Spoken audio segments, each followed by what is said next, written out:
I'm really excited to be able to sit at the table as well as make my own seat. When do we speak up and when do we let things go? You can't be quiet. You have to open up your mouth. That's the whole reason why they want us there. I got fired when I was in an advertising agency.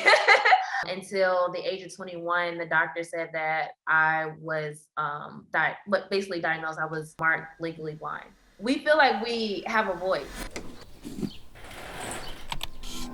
Welcome to the Shared Diversity Podcast. And if you're looking for a more immersive personal branding experience, check out our new women community, Brand Academy. Meet successful women who share your ambition and values and learn together strategies that help you grow in your business, brand, and life. We are welcoming Simone from CK Creative Studios. Today we are talking about the power of diversity in creativity and how that can actually empower creativity. And we can look at that through your case study, you as an entrepreneur. This podcast is about using the power of diversity in your business, branding, and womanhood.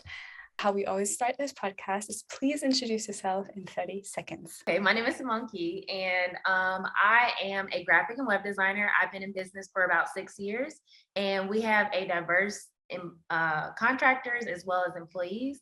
I am a military kid, born and raised. I was in Germany, born and raised in Germany for 7.5 years and traveled all around the world. I wanted to talk a bit more about diversity itself, what diversity means to you specifically when it comes to the power of diversity is understanding that there is place for everyone. How do we get a seat at the table?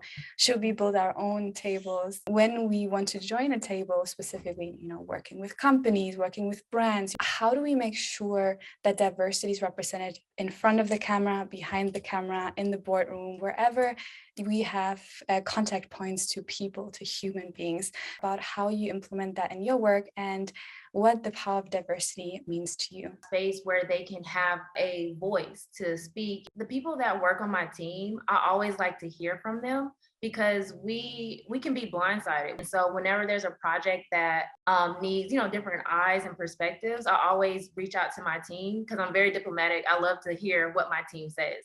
And so that is why I created a diverse agency so that we can have that different perspective and outlook on certain projects that we work with. We work with like Amazon and Sally Beauty and things of that nature.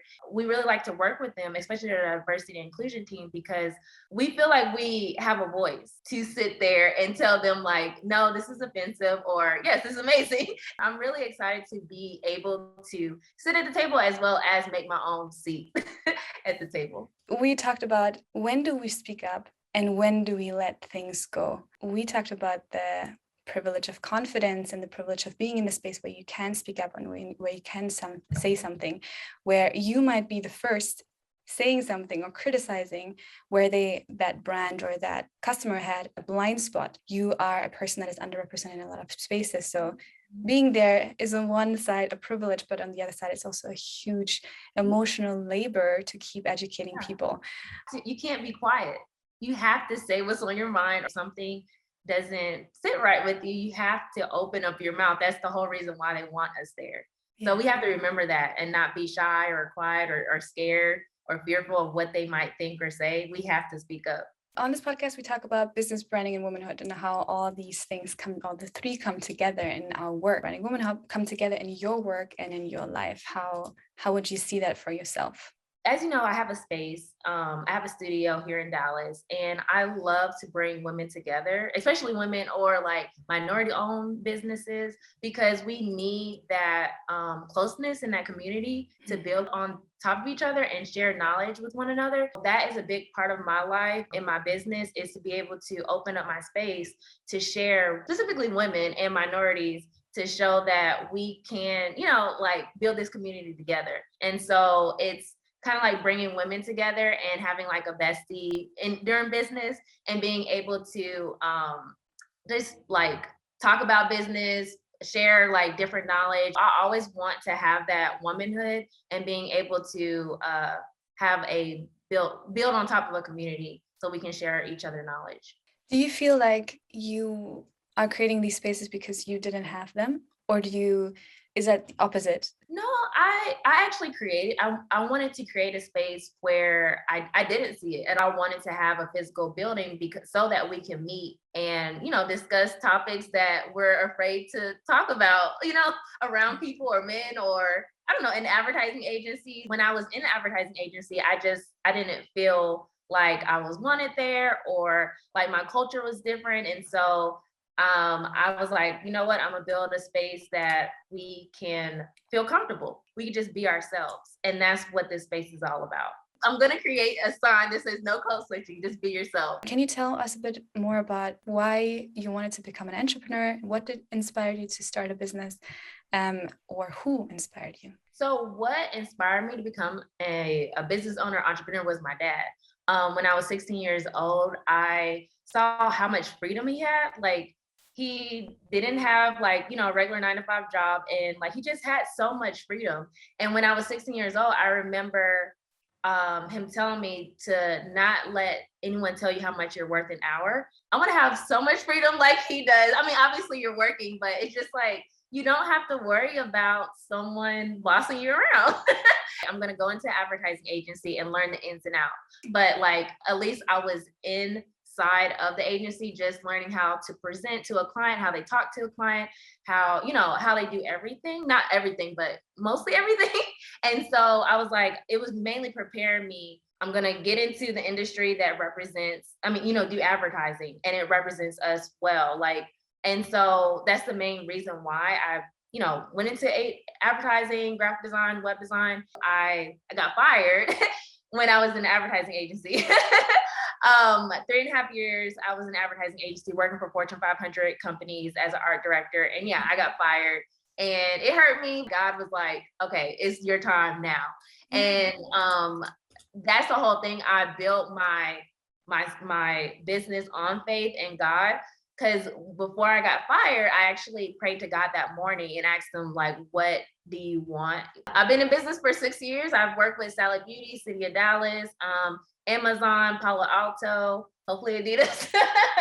I wanted to talk a bit more about the journey that you went through. You said you didn't see yourself represented, and this is something that we still don't see a lot of positive representation. When we see representation, whether that it's in movies or in the advertising industry, person of each, diversity group into that campaign, so no one can criticize us. And personally, as a Muslim woman, I also see very negative representation, something that we saw still see it, but we saw specifically a couple of years back, maybe a decade back, with Black representation, Indigenous representation, the entire rhetoric that, that type of group is only moving into that direction. And if it's going into a different direction, then, it's the good Muslim and the bad Muslim one. So that representation is really interesting, and that you're saying that is why you came into the industry. I can really relate to, because specifically when you work with brands, a lot of times you see those faces represent on mood boards, but you don't see them in the boardrooms. There's a bit difference between mood boards and boardrooms. We see ourselves represented, those, young kids that are coming up now see themselves represented, and we start talking about these straight on. But any other faith, like you don't talk about it. You don't talk about faith in a higher sense, specifically not a professional. So just hearing those words come out of your mouth is so refreshing. And I wanted to talk a bit more about that diversity dimension that is often unseen unless you wear it in some way or unless you refer to it constantly. So how has faith enabled your creativity and nourished you as an entrepreneur? Faith is like an everyday thing, especially as an entrepreneur, like you have your ups and downs and you're like, oh my gosh, I want to quit. But then you realize why God put this purpose on you. And so I pray all the time. And I even have my team, I feel like all of them believe in God or some sort of God. And so we usually pray before any projects or proposals that are sent out so that we can hopefully win those contracts. But faith plays a huge part. And I really love just talking about God and showing that, this is possibly because of God. Like, I feel like if I don't give him his credit, like, what am I doing? I say it proudly. And I feel like we need to like stand up for that, like actually speak out and say, talk about God. I want you to see, a Black woman. I want you to see a woman of faith. Yeah, faith is everything to me. You were legally blind for some, yeah. And can you talk a little bit more about that, how you went through that and how that inspired your journey forward? It was a struggle, like, because I was losing my sight like yearly. Until the age of 21, the doctor said that I was basically diagnosed. I was marked legally blind, and so I couldn't see anything. Like I couldn't even pick up a pencil or like look at my computer or anything like that. I just remember with my mom, she just told me that she left her job to come back to help me with the surgery and figure out what we can do to make sure that I had 20/20 vision. And so we went to the doctor, and he said that I was a great candidate to get my eyes fixed. They said that I had miraculously got 20/20 vision. And so that was a blessing within itself, because I am now able to do what I love, which is a visual marketing graphic designer. So my mom stated that that was my purpose in life, is to be able to, shine light on what's going on in the world and open their eyes, I guess you could say. I just see that you, with everything you do, you bring so much gratitude to your work. I wanted to talk about one thing, and that is really how diversity enables creativity, and specifically when you work with companies. So how important is representing the people that the campaign is going to target? It's very important because you get our perspective. And that's what I really love about my clients that work with us, that has an inclusion diversity team, is that they get our perspective, they get our views, and they get the authenticity of it. Whatever it is, they're actually going to that agency or that freelancer and putting them on that project so that it can be, represented well and authentic. I might have some blind spots because I am, looking from a very unique perspective.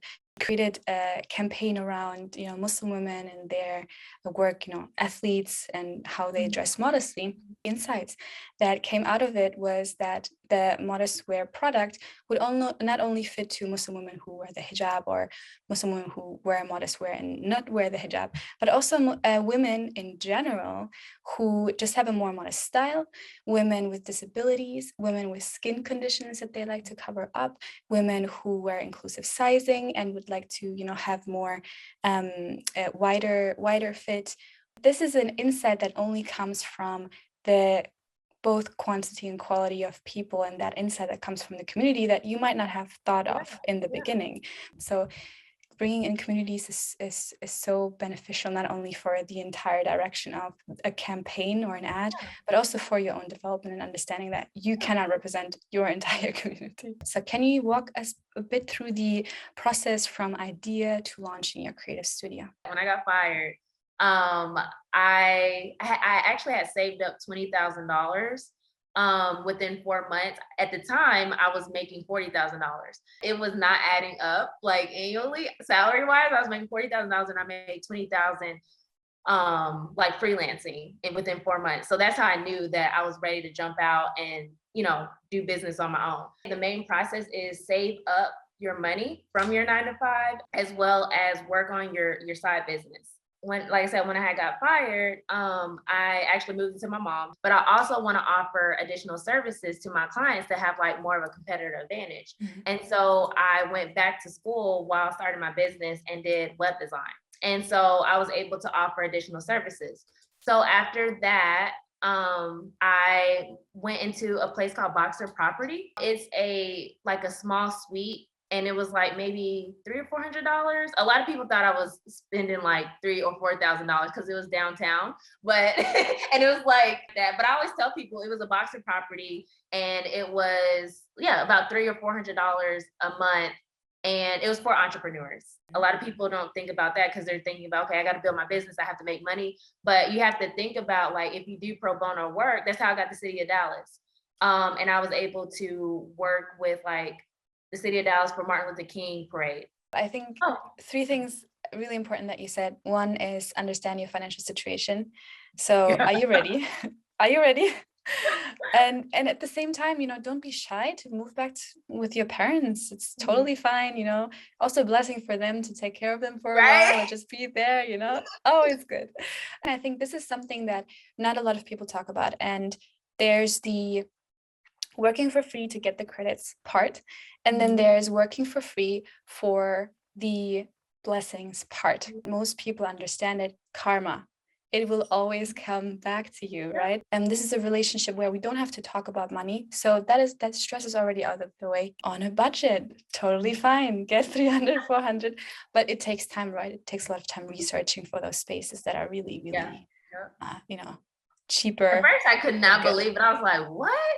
So every time people come in, they're like, are you spending like $3,000? I'm like, no, it's three. I'm honest. Like, some Yeah. people be, oh yeah, I'm balling like, $3,000 or $4,000 a month. And I'm like, no, this is God. It's $300 a month. So yeah. Also great tips for people who are offering services or who are doing coaching, for instance, nothing that has to do with a physical space or a physical product, because you can always offer to bring on a client for free just to get even if it's not a big name, just to get referrals. One part is so important for women of color specifically to know their worth and charge it, and ideally double your rates. It's where it works. Don't be shy to offer it for free to see how it's received, and then improve your product and service as well, right? That's also part of the journey. I wanted to get into the 3 tips you would give fresh entrepreneurs who want to lead a diverse and purposeful team, and just use the power of diversity and how that affects creativity in their work. I would say that being open to receive any type of perspective views, being open that you don't know everything and that you can be, like we were saying, that you can be blindsided on even your culture and things around you. And I would also say trying to think of the last one. I mean, I would just say get familiar with the environment around you as well as internationally. A lot of people get stuck where they're at. And so that's why I make it so that I am able to, like I said, diversify my team over internationally as well, so that I can get that perspective. If I'm in Texas, I'm just going to be in Texas, or if I'm in Texas, I'm just going to be nationally. You got to think about internationally and thinking outside the box of diversity. I love that. That's amazing. So last question of the day is actually a question that you ask the audience that they can answer in the comments below. Now you got me stumped. So we talked about diversity, creativity. Yeah. We talked about representation, finding your space. Yeah. So I would say, I guess what would they do to diversify? Even if they're working in a 9-to-5 or corporate, what would you do? How would you be able to open your eyes and see the world around you? Are you going to connect with another person that you never even spoke to, or someone that looks like you? So what would you do in your life to make sure that we are building this community together, that we're becoming inclusive and diverse as possible, much as possible? Through OMEC, right? Yep. Yeah, shout out to the OMEC community where we met earlier this year when I did a workshop on personal branding. What is the personal branding workshop? I think so. Yeah, it was. And I was like, oh my gosh, I gotta follow her. She's amazing and beautiful. So yeah. Same here. So I'm really, really grateful that we connected, and really grateful for that platform as well. And if you don't want to be alone in creating your brand, check out Brand Academy, our women-only coaching community where you learn the skills you need to grow in your business, brand, and life, which can be found at sinaport.com. If you loved this video, please make sure that you like and subscribe and share this with someone who needs to hear this. And I'll see you next time. Assalamu alaikum.